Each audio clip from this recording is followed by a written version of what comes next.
Chers amis, bonjour et bienvenue sur C8. Ravi de vous accueillir pour cette nouvelle émission. Je voudrais, avant de commencer ce programme, vous remercier pour votre fidélité. Vous êtes de plus en plus nombreux à nous regarder et ça me fait très chaud au cœur.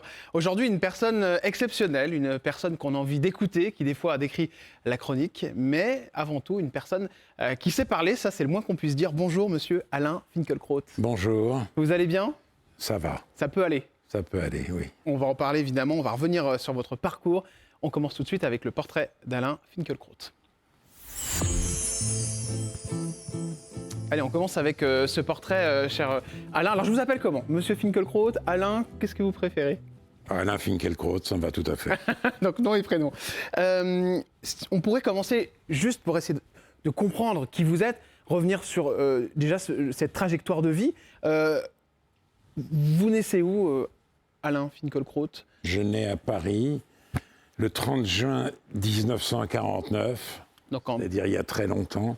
En effet, j'appartiens donc à la génération des boomers. Je suis né 4 ans après la fin de la guerre.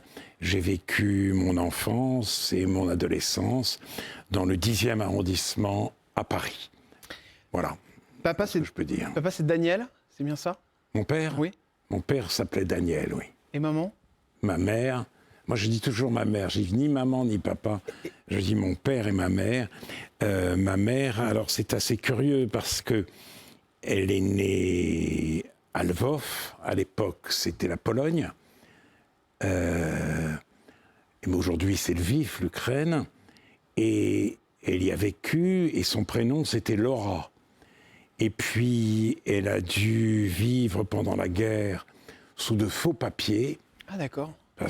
Et donc, elle s'est fait appeler Yanka. Et curieusement, c'est le prénom qu'elle a gardé après-guerre. Même ses cousines, qu'il avait bien connues à Lvov, et qui avaient elles-mêmes survécu, l'appelaient Yanka.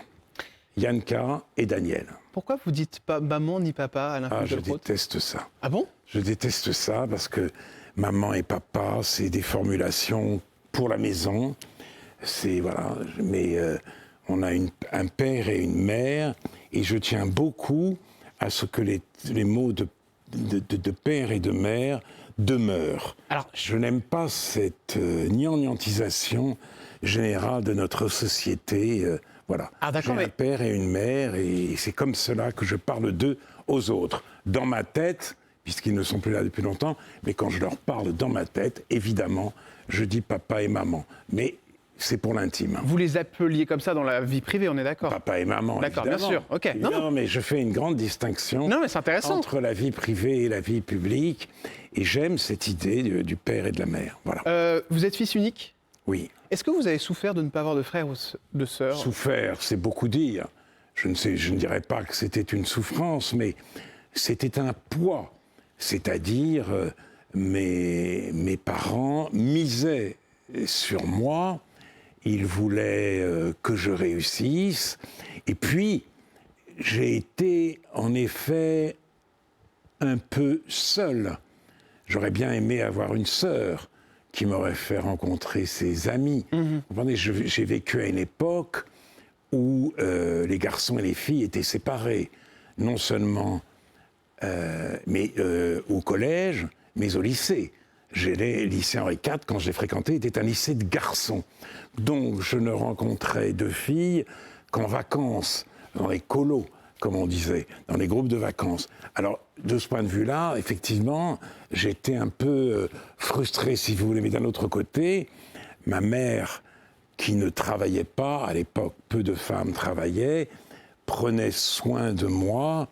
Et je crois que je lui dois d'avoir été ce qu'on appelle un bon élève. Bon, je n'avais pas le choix avec elle. Il fallait que je travaille, que je ramène de bons bulletins, et elle était là, non pas tant pour me surveiller que pour veiller sur moi. Donc voilà, il y avait des inconvénients, il y a eu aussi beaucoup d'avantages à mon statut de fils unique. La fierté d'avoir un fils qui brille par son talent, par ses phrases, ses paroles. Est-ce que ça, vous l'avez ressenti à travers vos parents, Alain Finkielkraut? Est-ce qu'ils ont eu le temps de voir votre évolution? Oui, ils ont vu, ils étaient évidemment vivants quand j'ai commencé à publier, à écrire, etc. Ils en étaient très, très contents, en effet. Mais au départ, ils ne voulaient pas tellement que je brille, ils voulaient vraiment surtout que je travaille bien. Ah oui. C'était ça. C'était mal barré. Je travaille bien à l'école.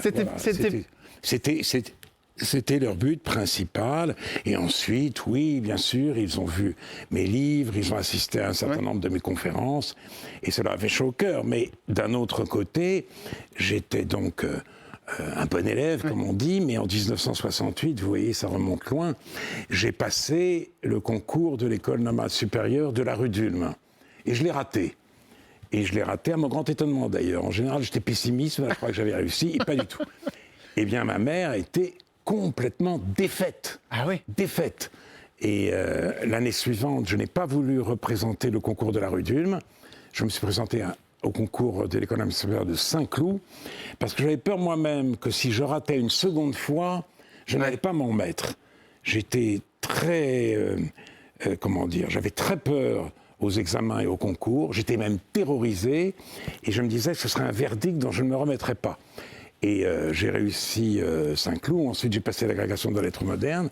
Mais effectivement, mes parents tenaient vraiment beaucoup à ma réussite scolaire. La perte des parents, comment vous avez réussi à l'apprivoiser, cette perte? Pour vous, c'est intéressant. Mes parents sont morts âgés l'un et l'autre. Ils avaient un grand écart d'âge. Mon père avait 15 ou 16 ans de plus que ma mère. Mais ils ont tous les deux connu, disons, une vieillesse un peu difficile. Alors, une sorte de je ne sais pas si on appelle ça, si c'était exactement la maladie d'Alzheimer, mais il s'agissait de mémoire. De quelque chose du même ordre. Perte des repères, de la mémoire, peu à peu du langage, et ça a duré longtemps pour l'un comme pour l'autre. Donc, dans ces cas-là, un phénomène horrible se produit, c'est-à-dire que on perd les êtres chers avant même de les perdre. Oui, c'est vrai. On les perd de vue, et voilà. Et ça, c'est une situation vraiment terrible. Mais ils sont morts âgés tous les deux. Photo maintenant, Alain Finkielkraut, avec quelqu'un, je pense, qui va vous dire quelque chose. Regardez. Est-ce que vous reconnaissez cette personne? Oui. Elle s'appelle comment? Sylvie Topalov. Pourquoi ça me dit quelque chose, et à vous aussi? Où est-ce que j'ai trouvé cette photo? Sur Internet. Ah bon? Bah oui. Monsieur Finkielkraut, on trouve des photos maintenant sur Internet. Je ne savais pas que cette là y figurait. Ah bah maintenant, elle va y figurer. Oui, je suis marié avec elle depuis 1985. Une avocate. Vous êtes rencontrés 5 ans plus tôt dans le milieu politique. On s'est rencontrés, oui, c'est ça, en 1980-81, oui. Est-ce que c'est compliqué? Et ne me dites pas, monsieur Finkielkraut, il faudrait lui demander à elle, parce que je suis sûr que vous allez pouvoir répondre à mes questions. Est-ce que c'est compliqué de vivre avec vous? Non. Vous êtes cool dans la vie? Cool, je ne sais pas, mais je ne pense pas que ce soit compliqué pour elle. Ce qui est compliqué dans les couples, si vous voulez, c'est surtout la lassitude. Ouais. Quand la lassitude s'instaure, il y a de la mauvaise humeur, ouais. Il y a des bouderies intempestives, il y a des silences pesants et tout ça. Notre chance, c'est que nous n'avons jamais été atteints par la lassitude.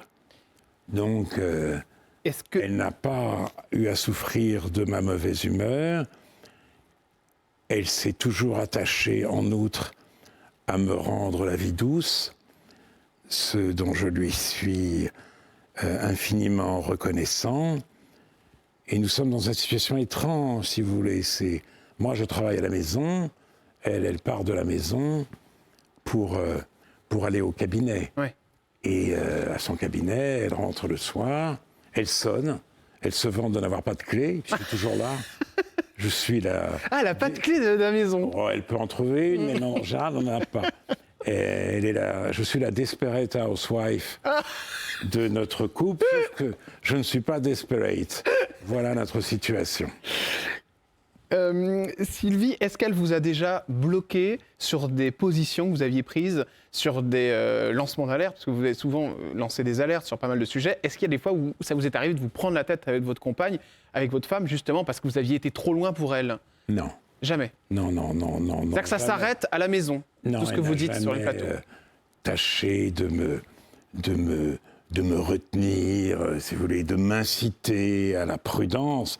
Il m'est arrivé dans cette situation, enfin je dirais pas de déraper, mais de dire des choses que je ne pensais pas vraiment, d'aller trop loin. Mais cela, je le regrettais moi-même. Ça, vous le reconnaissez que des fois vous avez été trop loin, Alain Finkielkraut? Oui, ça pu. Si vous voulez, c'est-à-dire, c'est pour ça que la télévision est un exercice très délicat. Vous débattez avec quelqu'un, vous avez l'impression que la personne en face de vous n'est pas tout à fait honnête. Tout d'un coup, vous explosez, vous pétez un câble, comme on dit. Vous pétez un câble. C'est quelquefois complètement ridicule. J'étais invité à l'émission de Frédéric Tadei, Ce soir ou jamais, et j'avais publié L'identité malheureuse, et j'avais face à moi un scénariste d'ailleurs, qui me reprochait dans ce livre de faire l'éloge de Maurice Barrès, alors que je faisais exactement le contraire. J'exposais la vision de l'enracinement de Maurice Barrès pour bien montrer que ce n'était pas la mienne. Mais j'avais voulu l'exposer. Et à chaque fois que j'essayais de me justifier, de me faire comprendre, il parlait sur moi. Et à un moment donné, j'ai exposé, je lui ai dit, mais taisez-vous, taisez-vous. Et c'est devenu viral. Exactement. Sur Internet, taisez-vous, taisez-vous. Mais c'était de la légitime défense, si vous voulez. Allez, bien, ce que je vous propose, Alain Finkielkraut, c'est qu'on regarde un court extrait de cette émission. Ah bah carrément. Parce que c'était vraiment exceptionnel. Et en effet, j'avais prévu d'en parler. Regardez, chers amis, c'est un coup qu'on adore, évidemment, un coup d'explosion. Voilà, une sortie d'Alain Finkielkraut. Regardez, c'était chez Frédéric Tadei. Il ne s'agissait pas de mon livre.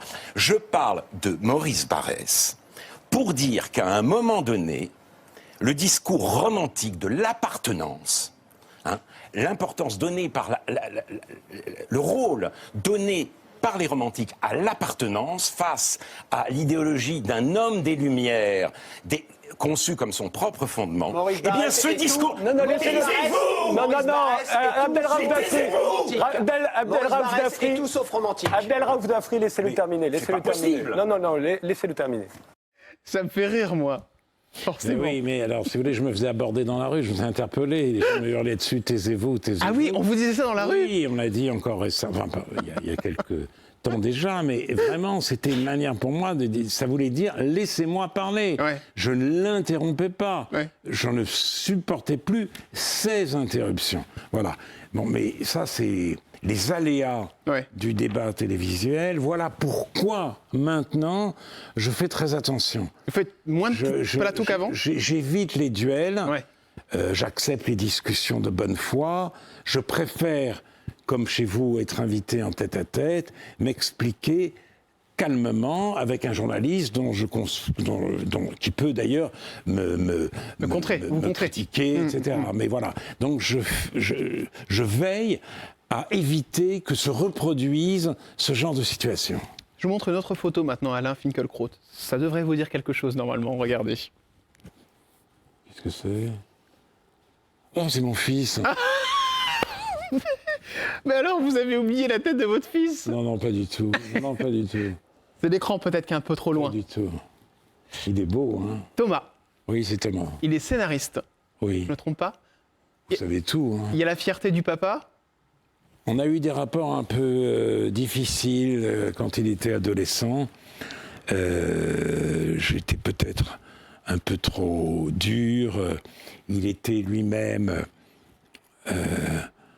plutôt influencé par ses pairs que par son père. Ah d'accord. C'est la tyrannie de la majorité.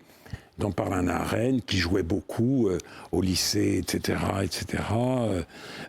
Il avait des écouteurs, il écoutait de la musique que j'aimais pas, tout ça. Mais nos rapports se sont depuis longtemps pacifiés, et maintenant, je dois dire qu'ils sont au beau fixe et que j'aime beaucoup la tournure qu'a pris son existence. Qu'est-ce qui a été le plus compliqué avec votre fils, Alain Finkielkraut, dans la pression, dans les contrariétés? Je vous dis, j'avais l'impression de ne pas réussir à transmettre ce que je souhaitais transmettre. Il n'aimait pas beaucoup l'école, il n'aimait pas tellement la lecture non plus. Donc j'avais le sentiment qu'il m'échappait. Et j'en souffrais, au point de me dire, bon, s'il m'échappe, tant pis, c'est fini. C'est fini quoi, je le vois plus? Non, pas je le vois plus, mais nos rapports ne seront plus ce qu'ils étaient dans l'enfance. D'accord. Et curieusement, j'ai l'impression que mon fils a fait ses études après ses études. Ah, c'est marrant ça. Et il est devenu...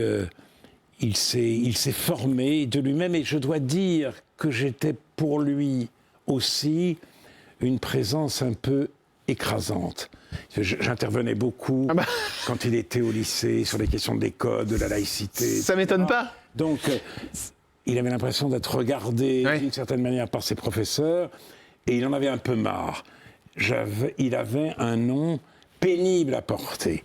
Mais je crois que c'est complètement fini. Il vous l'a dit, Alain Finkielkraut, papa, j'ai du mal avec ce nom de famille, ça me porte préjudice. Non, jamais avec mon nom de famille, mais toujours un peu avec ce que moi, je pouvais représenter, parce que j'écrivais et j'intervenais. Et donc, mes interventions, ça commençait à lui peser. Mais je dois dire que les choses se sont complètement arrangées. Et quel a été le point de fusion où vous vous êtes retrouvé, Alain Finkielkraut, avec votre fils? À quel âge ça s'est fait? Il y a eu une raison particulière? Non, je ne sais pas. Ça s'est fait parce que lui-même a pris son destin en main avec un très grand courage. Il avait beaucoup erré dans ses études, il a essayé le droit, ça ne lui avait pas vraiment plu. Et un jour, il décide de faire la Fémis, de tenter la Fémis, dans un nouveau département qui venait de s'ouvrir, les scénarios. Il y a une multitude de candidats. Et voilà. Il est pris. Il est reçu parmi les 12 élus. Donc il n'y a pas eu de piston? Et non. C'est normal que je vous pose la question quand même. Non, bien sûr que non. Vous l'auriez fait si vous l'avez demandé, votre fils? Je crois pas. De toute façon, ça ne se fait pas en France, c'est pas comme ça que ça marche. Et en plus, il ne me l'aurait jamais demandé, jamais. Il voulait faire ses preuves. En plus, il a vécu aux États-Unis ensuite. Vraiment, c'est ce que je vous dis. Il est devenu autonome, il a pris son destin en main. Il ne souffrait plus de ce que je représentais. Et donc, nos rapports sont devenus plus qu'amicaux, si vous voulez. Vraiment très affectueux. Pourquoi juste un fils, Alain Finkielkraut? Est-ce que vous avez pensé avoir un deuxième garçon ou une deuxième fille? Ma femme avait déjà une fille. Donc, voilà. Et, mais il m'arrive de me dire que j'aurais pu avoir un autre enfant, oui. Mais il n'était pas tout à fait fils unique non plus. Oui, parce que donc c'est une famille recomposée. Alain Finkielkraut, sujet qui fâche, attention, on va le tenter, c'est le 30 juin 1949. Oui. Ce qui vous fait 74 ans. Oui, donc ça fâche. Non. Alors moi, forcément, je me dis, moi je regarde, j'ai 34 ans, avec tout ce savoir que vous avez emmagasiné, je sens un homme qui forcément, en plus on en parlera tout à l'heure de l'académie, mais a appris énormément de choses, et je pense que le temps qui passe pour vous, c'est terrible, parce que vous vous dites, j'ai envie de rester encore de génération en génération pour encore apprendre. Est-ce que ça vous fait peur, ces années qui passent, et le fait de vieillir, Alain Finkielkraut? Bien sûr, surtout que j'ai eu un certain nombre d'ennuis de santé, depuis 2008. Donc, j'ai senti le vent du boulet, et il est clair que la mort m'effraie. Je veux dire que ce serait étonnant qu'il en soit autrement. Je n'ai pas envie de mourir, mais je n'ai pas envie non plus de survivre à ma femme. Donc je préfère l'idée de mourir avant elle. Et d'autre part, j'aime la vie qui a été et qui est la mienne. Voilà. Vous en parlez J'ai eu beaucoup de chance. Avec Sylvie de ça? Oui, j'ai eu beaucoup de chance. L'épreuve de la lassitude m'a été miraculeusement épargnée. Et j'ai pu faire ce que j'avais envie de faire. Je n'avais jamais eu l'idée même de devenir écrivain. C'est quelque chose qui s'est fait de fil en aiguille. Ce n'est certainement pas une vocation. Bon, mais voilà, j'ai écrit des choses je peux dire que c'est malgré tout une vie bien remplie. Ça ne me console pas, ça ne me réconcilie pas avec la mort, mais cela m'apaise un peu. Alain Finkielkraut, quand vous parlez de problèmes de santé, qu'est-ce qui vous est arrivé? Quand vous parlez de problèmes de santé? J'ai eu, bon, c'est rien de grave, enfin si, c'était très grave. J'ai eu un lymphome en 2008, j'ai eu une tumeur neuroendocrine au pancréas, c'est une sorte de cancer qui n'est pas tout à fait un cancer, qui n'est pas le cancer du pancréas en tout cas, et j'ai eu une maladie nosocomiale. D'accord. Peu de temps après, c'est-à-dire une bactérie qui s'introduit dans mes vertèbres, et donc une opération très lourde. Des vertèbres avec, voilà. Donc tout ça, en l'espace de entre 2008 et 2022, voilà, c'est pas mal quand même. Aujourd'hui, vous vous faites suivre? Bah oui, je suis, oui, bien sûr. Je suis suivi, mais je vais bien, bien. Tout ce qui est chirurgie esthétique, Alain Finkielkraut? Non, j'aime pas me voir à la télé. J'étais pas très content de la tête que j'avais chez TDI. Ah oui. Donc oui, j'ai l'impression que j'ai toujours envie de dire non, je suis un peu mieux que ça, je suis un peu mieux que ça. Non, bon, je vous confirme, vous êtes... Je suis pas coiffé comme ça. Ah oui. Mais vous avez des complexes? J'aimais bien mon image. Ouais. Quand j'avais 30, 40 ou 50 ans, ouais. Je suis un peu fâché avec mon image depuis quelques années. Pour quelle raison? C'est quoi, les traces du temps? Parce que je sais pas, j'ai pas envie de passer de Paul McCartney à Elephant Man. Mais non, Alain, vous n'êtes pas Elephant Man. Oui. Dernière question concernant le portable. Ça, je suis fasciné. Donc, vous vivez comme à la préhistoire, Alain Finkielkraut. Regarde, on appelle ça la préhistoire aujourd'hui. C'est juste le XXe siècle. Hein. Donc, oui, c'est vrai. Je vis au XXe siècle. Je suis accroché au XXe siècle. Pas de portable? Non. Un fixe? Ah oui, quand même. Un fax? Non. Pas de fax? Non, mais j'ai un mail, mais je m'en sers pas. Je suis nul avec les ordinateurs, je m'en sers jamais. Mais vous vous rendez compte que vous êtes hors temps, Alain Finkielkraut, par rapport à ça? Je suis hors de notre époque. Alors, bien entendu, je triche parce que ma femme a un portable. Ouais. Mais vous qui avez soif de savoir... Elle me renseigne sur ce qu'il y a. Il lui arrive d'envoyer des textos ou des mails en mon nom que je lui dicte. Donc je ne suis pas, si vous voulez, Mais vous n'êtes pas attiré par Internet où il y a tout le savoir Non, pas du tout ça. Alors là, vraiment, je ne suis pas attiré. Bon, quelquefois, je demande à mon assistante à France Culture ou à des proches, etc., de tirer des textes. Mais je ne crois pas que je perde grand-chose. Je crois que, malheureusement, même le bon Dieu ne pourrait rien désinventer. Mais le portable... Si je vous parle de Facebook, Instagram, Snapchat, TikTok... C'est pas pour moi. Je sais ce que c'est, mais ce n'est pas pour moi. Je ne vais pas sur les réseaux sociaux. Et franchement, je pense que j'ai tout à fait raison. Et voilà, et regardez les rues de nos villes. Enfin, vous savez, ce beau vers de Baudelaire à une passante. Ô toi que j'eusse aimé, ô toi qui le savais. Ce n'est plus possible parce que les passantes, d'abord, si vous croisez leur regard, vous risquez d'être accusé de harcèlement. Puis de toute façon, vous ne croisez plus rien puisqu'elles sont toutes là à consulter leur portable ou à téléphoner en hurlant. Donc il y a une espèce de perte de la civilité aujourd'hui dans les rues, dans les salles de classe, dans les autobus, dans les métros, à cause du portable, qui est vraiment un sujet non seulement d'inquiétude, mais d'épouvante. Il faudrait faire quoi alors? L'interdire, le Le portable? désinventer. Le Le désinventer? problème, c'est qu'on ne désinvente rien. Donc même Dieu, il est complètement perdu, il est ligoté, Dieu. Alors, la seule chose qu'on ait désinventé, c'est le Concorde. Mais il faudrait désinventer le portable, oui. Mais voilà, si je suis candidat à l'élection présidentielle de 2027, Oui. ça fera partie de mon programme. Ça vous a tenté? Et ça, je serai sans doute très populaire, notamment dans la jeunesse. Ça vous a tenté? Non, pas du tout. Ça vous Non, tenterait? pas du tout, pas du tout. Je peux avoir des opinions, voire des convictions fortes.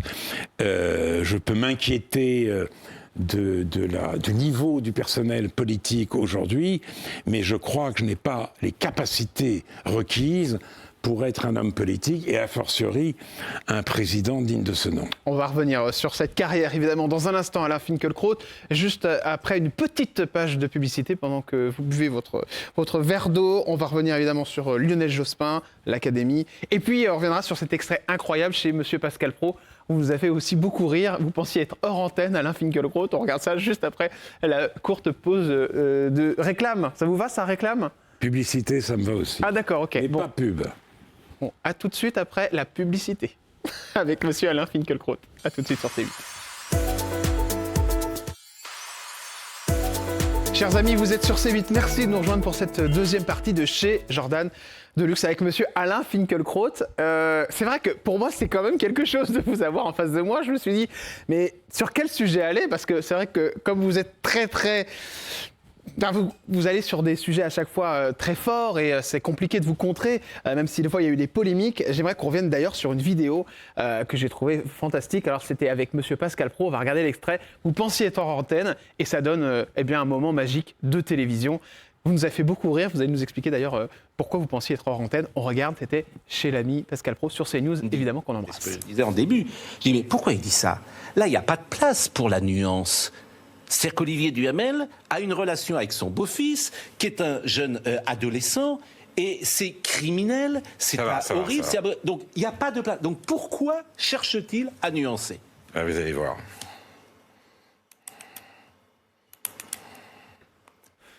C'est ça ma question.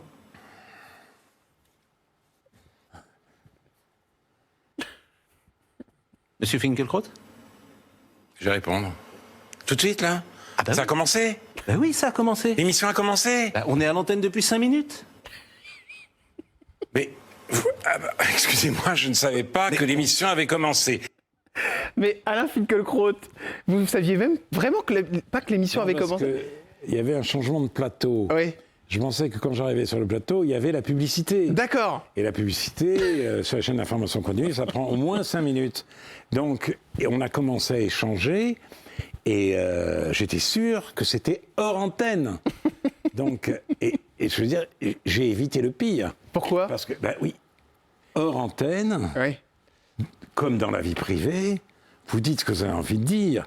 Vous exagérez, vous faites des plaisanteries, Ouais. vous amusez à justifier l'injustifiable, vous faites ce que vous voulez, c'est oui. ça. Personne ne vous entend. Personne n'entend, c'est ça. Ça, le bonheur de la blague. Mais vous alliez dire quoi? Mais je sais pas, mais tout était possible. Ouais. Tout était possible. Et heureusement, alors c'est curieux d'ailleurs, parce que c'est aussi une vidéo qui a eu Ah bah oui. un certain succès, mais celle-là, si vous voulez, a été plutôt positive pour Ouais, moi. ouais. Donc plutôt- Taisez-vous, ouais. c'était pour m'attaquer. Ouais. Là, les gens trouvaient ça plutôt amusant, Ouais. ça me rendait sympathique, sauf, il y a une exception, un romancier d'un certain renom, qui est chroniqueur Chez Pascal. à l'Obs, À l'Obs, pardon. Aurélien Bélanger. D'accord. Il était interviewé par Libération et c'était une interview où il faisait l'éloge du wokisme tout en disant que le wokisme n'existe pas. Et à la fin, il disait, bah oui, c'est Alain Finkielkraut l'autre jour à CNews, on l'interroge, long silence. Hein, c'était un moment très fort, très symptomatique, qui prouve qu'il n'a plus rien à dire. Voilà. Finkielkraut n'a plus rien à dire. Voilà, c'est tout ce qu'il a trouvé. Bon, ben ça, c'est le climat intellectuel. Vous avez quoi à lui répondre dans lequel nous vivons. Quand vous entendez ça, vous lui répondez quoi? Je réponds ce que je dis maintenant, c'est que c'est malhonnête, c'est minable et c'est trop triste. Mais c'est la cancel culture, c'est-à-dire que il dit que je n'ai rien à dire pour signifier en fait que je ne dois plus rien dire. Voilà. Alors, peu importe. Dans cet extrait, vous parliez évidemment d'une phrase qui vous a fait vous faire éjecter du groupe TF1, LCI, parce que vous étiez voilà. chez LCI, voilà. chez Pujadas. Oui. Vous avez aimé cette époque dans le groupe TF1, Alain Finkielkraut? C'était une époque, c'était peut-être trop accaparant. Je risquais moi-même d'être englouti dans l'actualité, une fois par semaine. Mais d'un autre côté, j'aime réagir et j'aime être confronté à l'événement, voire penser à partir de l'événement. Donc c'était un exercice très stimulant et Pujadas est le meilleur des partenaires. C'est un excellent journaliste, il est à la fois perspicace et bienveillant, je pouvais parler. Et effectivement, j'ai été interrogé sur l'affaire Duhamel, qui avait éclaté quelques jours avant. Oui. Et j'ai dit, un homme, ça s'empêche. Si Olivier Duhamel n'a pas pu s'empêcher, il est inexcusable. Mais j'ai dit aussi... C'était concernant un inceste, hein? C'est concernant, oui. Juste pour remettre dans le contexte pour les gens, pour les téléspectateurs. Avec son beau-fils. Mais après, j'ai dit, oui, mais maintenant, c'est à la justice de s'exprimer et de mener son enquête. Donc, de poser toutes les questions. Quel âge avait le jeune homme? Combien de temps ça a duré? Y avait-il violence, physique ou morale? Y avait-il consentement? J'ai posé ces questions. Immédiatement, les réseaux sociaux s'enflamment. C'est à cause de ça, en fait, vous pensez? À cause de ça. Ouais. À cause de ça. Comment vous signifiez votre départ de TF1? Ah ben c'est terrible. Moi, j'appelle Pujadas, mon fils, qui fréquente les réseaux sociaux, me dit ton papa, c'est terrible. C'est terrible. Regarde. Alors j'appelle Pujadas, je dis bon, la semaine prochaine, on consacre l'émission à cette affaire. Vous me posez toutes les questions que vous voulez. J'y réponds. Aussi dur possible, mais je réponds. Trop tard, me dit-il. Trop tard. Il y a une réunion, LCI TF1, les patrons des deux, et j'ai été effectivement licencié. On m'a signifié mon congé. Bon, c'était assez pénible. Et ce qui est encore plus pénible, c'est que je n'ai pas pu répondre. C'est-à-dire, j'ai écrit un texte que j'ai voulu envoyer à différents journaux.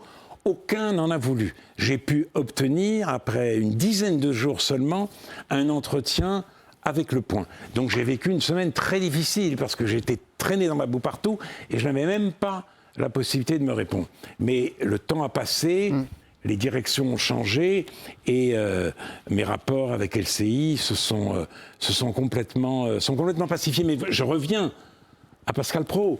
C'était au lendemain de cette affaire. Vous vous rendez compte ce que j'aurais pu dire en manière de plaisanterie autour de cette affaire? J'aurais pu déconner puisque nous n'étions pas entendus. Et alors à ce moment-là, mon compte était bon. Et donc, finalement, j'ai été très soulagé. J'ai échappé belle. Une photo, Alain Finkielkraut, que j'aimerais que vous me commentiez. C'est une personnalité médiatique qui fait beaucoup parler d'elle. Ça vous fait rire. Elle s'appelle comment? Sandrine Rousseau. Personne ne l'ignore aujourd'hui. Elle vous amuse ou elle vous énerve? En tout cas, je dirais qu'elle ne doit pas sa notoriété à sa profondeur ni à son talent. Ah, ça c'est pas gentil. C'est tout ce qu'on peut dire. Non, je trouve qu'elle ne m'énerve pas, elle m'afflige. Ah oui. Et je dirais que le féminisme méritait mieux. Je préfère le féminisme d'Elisabeth Badinter à celui de Sandrine Rousseau, avec son homme déconstruit, son horreur des barbecues, etc., etc. Non, tout ça est... Et surtout, l'écologie méritait mieux.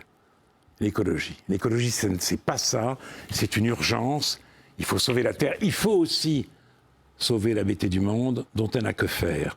Donc l'urgence, c'est d'arracher l'écologie aux écologistes. Autre personnalité politique, Alain Finkielkraut, sur lequel j'aimerais que vous vous exprimiez.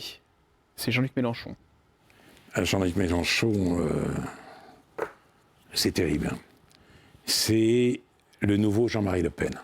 C'est le nouveau Jean-Marie Le Pen. Oui, et c'est très intéressant parce que... Ça, c'est fou de dire un truc pareil. Jean-Marie Le Pen, quand il disait du rafour crématoire, c'était plus fort que lui. Si vous voulez, l'antisémitisme remontait à la surface. Et ça ne servait absolument pas ses intérêts électoraux. Ouais. Et son entourage était catastrophé. Jean-Luc Mélenchon, c'est l'inverse. Son instinct le pousserait bien plutôt à l'universalisme. D'accord, ok. Donc Le Pen, l'instinct l'emporte sur l'intérêt. Mélenchon, son intérêt le pousse à flatter un antisémitisme parce que son électorat lui en est reconnaissant. La France insoumise a fait carton plein en Seine-Saint-Denis. Donc, si vous voulez, c'est la froideur du calcul d'un homme qui vient de l'universalisme laïque et qui tombe aujourd'hui dans l'antisémitisme le plus crasse. Cette évolution est immonde. Autre sujet totalement différent, on va tester un petit peu l'actualité avec une émission qui vient d'arriver sur TF1 il y a quelques jours. C'est cette émission-là, cher Alain Finkielkraut, la Star Academy. Retour de la Star Academy, Alain Finkielkraut. Est-ce que vous trouvez que c'est bien ? Je ne sais pas. Je ne suis pas concerné, je n'ai jamais regardé ça. Je pense qu'il pourrait y avoir d'autres ambitions mises en valeur que celle d'être une star. Voilà, ouais. C'est ça. C'est intéressant, ça.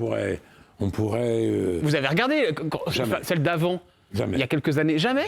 Parce que vous savez que ce genre de programme, les jeunes aiment bien ce genre de programme. Est-ce que vous trouvez que c'est mauvais que les jeunes regardent ce genre de programme ? Ou on met en exergue tout de même le talent pour devenir chanteur ? Oui, mais voilà, c'est le talent pour devenir chanteur. C'est d'ailleurs très illusoire parce que les stars, il y en aura une pour... Ouais. 1 million de ceux qui aspirent. Télé-réalité, donc je suppose, il ne faut pas que je vous emmène là-dessus, parce que tout ce qui est télé-réalité, tout ça, c'est pareil. Vous n'êtes pas du tout... c'est quelque chose que vous ne comprenez pas, je suppose. Ce que je trouve terrible dans la télé-réalité, c'est l'exhibitionnisme, si vous voulez. Autrefois, la vie privée était une valeur. Pour vivre heureux, vivons cachés. Maintenant, on a l'impression que beaucoup de gens, pour vivre heureux, veulent vivre exhibés, veulent se montrer, veulent être reconnus jusque dans ce qu'ils ont de plus intime. Ce renversement anthropologique me stupéfie. Et dernière chose avec vous, c'est quand même cette photo de vous, cher Alain Finkielkraut, à l'Académie. C'était une volonté, enfin je veux dire, c'est le point culminant d'une vie ? Pas du tout. Pas du tout ? Pas du tout, pas du tout. Alors là, c'est pas mon aspiration première.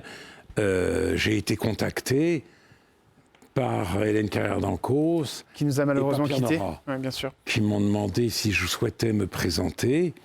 J'ai beaucoup hésité.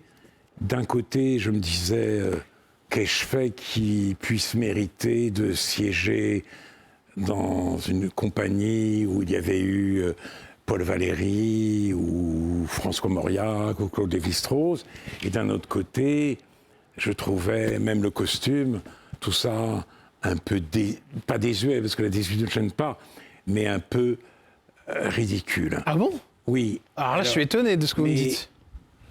Mais j'ai donc, au moment où je poser ma candidature et envoyer les lettres aux académiciens pour dire que j'étais candidat, j'ai réuni un petit conseil de 20 familles et j'ai demandé mais qu'est-ce que je dois faire?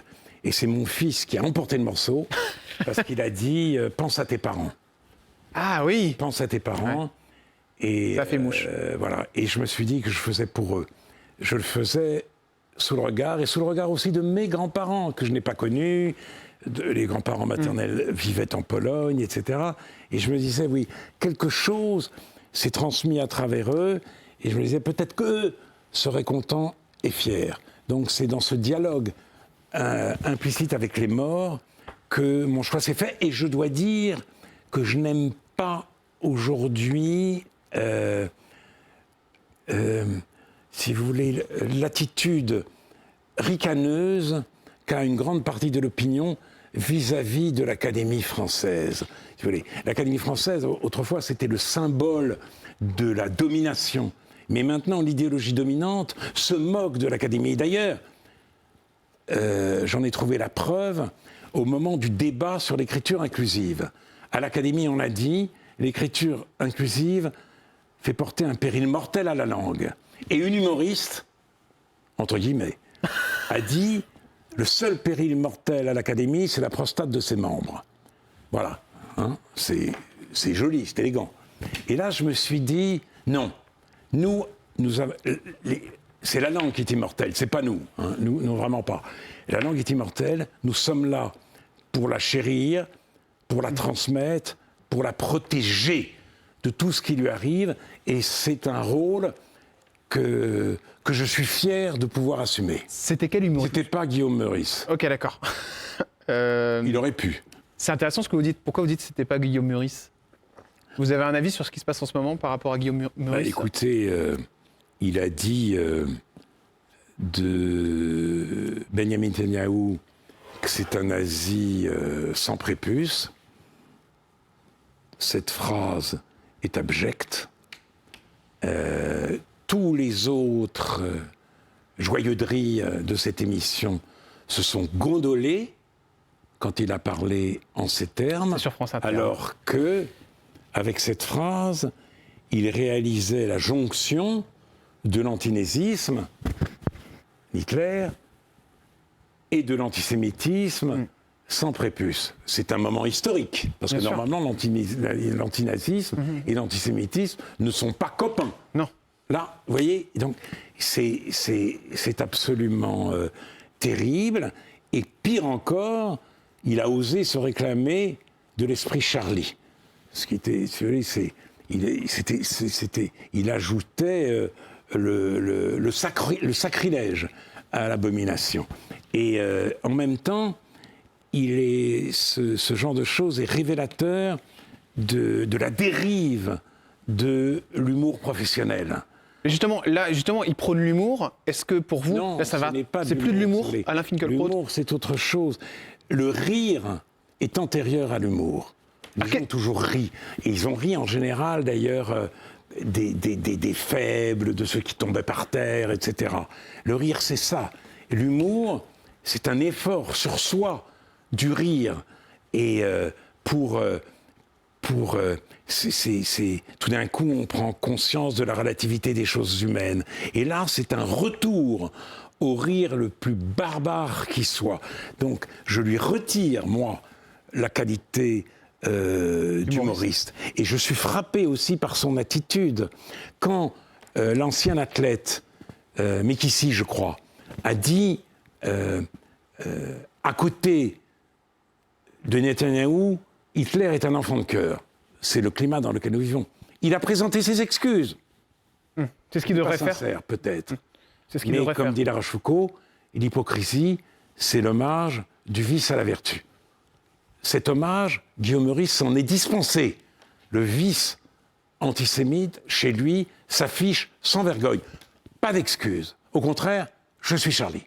Alors là, si vous voulez, c'est quand même l'impudeur, l'impudence et l'impunité me mettent, en effet, très en colère. Vous lui diriez quoi face caméra, si vous pouvez lui dire quelque chose à Guillaume Meurice, Alain Qu'est-ce Finkielkraut ? que je lui dirais face caméra ? Qu'est-ce que vous voulez que je lui dise ? Je suis l'une des cibles préférées. J'étais l'une des cibles dans l'émission parce que, vous voyez, il avait Netanyahou, que je suis le premier à critiquer par ailleurs, mais il avait aussi Polanski, Gainsbourg et moi. Hein, réfléchissez, Polanski, Gainsbourg, Netanyahou et moi. Qu'est-ce qu'on a en commun ? J'arrête. Donc, à un homme comme ça, je n'adresse pas la parole. Vous aimeriez que France Inter prenne des dispositions ? ce n'est pas à moi de le dire. Ce n'est pas à moi de le dire. Je suis simplement d'autant plus malheureux que Radio France est ma maison. Mmh. Mon émission Réplique est née quand vous n'étiez pas né. Mmh.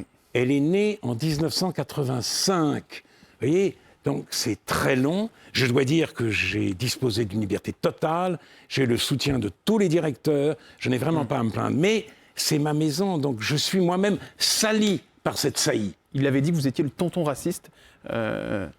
Raciste. Oui, c'est ça. Mais c'est ça, c'est très intéressant. Autrefois, l'antiracisme protégeait les Juifs. Aujourd'hui, par un renversement terrible, l'antiracisme les vise. Hein? Juifs, donc racistes. Et donc, contre vous, on peut tout se permettre. Les questions cash avec Alain Finkielkraut, c'est maintenant sur C8. Quand on s'appelle Alain Finkielkraut, combien on touche en toute honnêteté de retraite? Je sais pas. Vous savez pas? Non, je sais pas. C'est ma femme qui sait. Pas grand-chose. Je peux vous dire. Pas grand-chose? Ah ouais? Pas grand-chose. Non, j'ai une retraite assez maigre et je vous dirai pas ce que je gagne à France Culture parce que vous éclateriez en sanglots. Ah bon? Non. Voilà. Si je vous parle d'une retraite de 2 000 euros? Non, peut-être un peu plus. D'accord. Enfin, en tout cas, pas au-dessus de 3 000. D'accord, ok. Et je suis quand même professeur émérite de l'école polytechnique. Donc, voilà. Non. La chose que vous avez lue sur vous qui vous a fait le plus de mal? La chose qui m'a fait le plus de mal...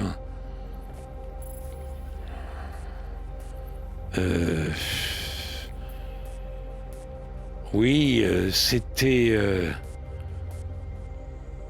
Ce qui me fait le plus de mal, de façon générale, c'est pas d'être traité de conservateur ou de réactionnaire, c'est d'être justement, comme je vous l'ai dit tout à l'heure, traité de raciste parce que je suis attaché à l'existence de l'État d'Israël.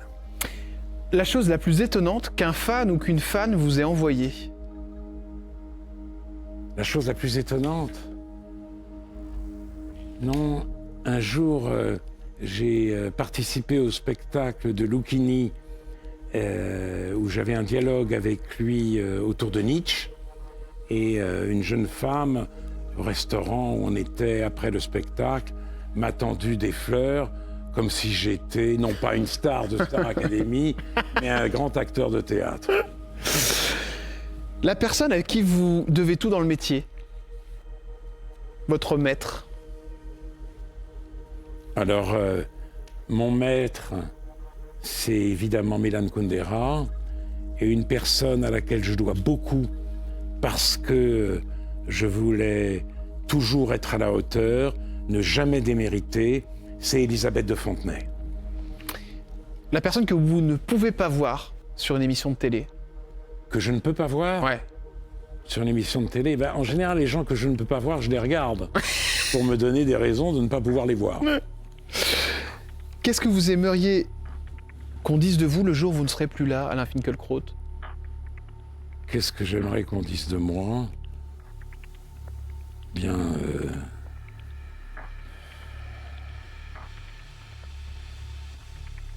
que, avec mes faibles moyens, j'ai toujours cherché la vérité. Un épitaphe? Un épitaphe, vous êtes dur avec moi. Un épitaphe. Oh non, je sais pas. C'est une question que vous n'êtes jamais posée, ça, Alain Finkielkraut.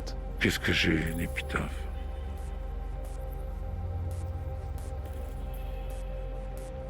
Qu'est-ce que je pourrais avoir comme épitaphe? J'ai...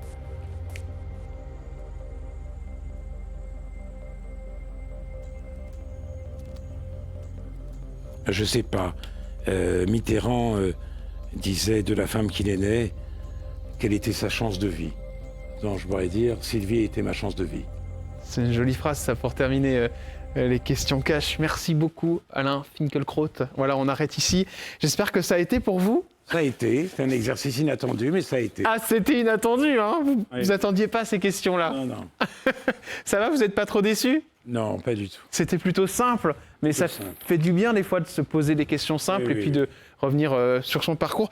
Et je vais venir vous serrer la main et vous remercier d'être venu. J'étais très honoré de vous recevoir. Merci beaucoup. Et de passer un moment avec vous. Merci. On se retrouve nous dès demain avec une nouvelle émission évidemment et une nouvelle personnalité. D'ici là, évidemment, je vous dis portez-vous bien et à demain sur C8 en pleine forme. J'en suis persuadé. Ciao.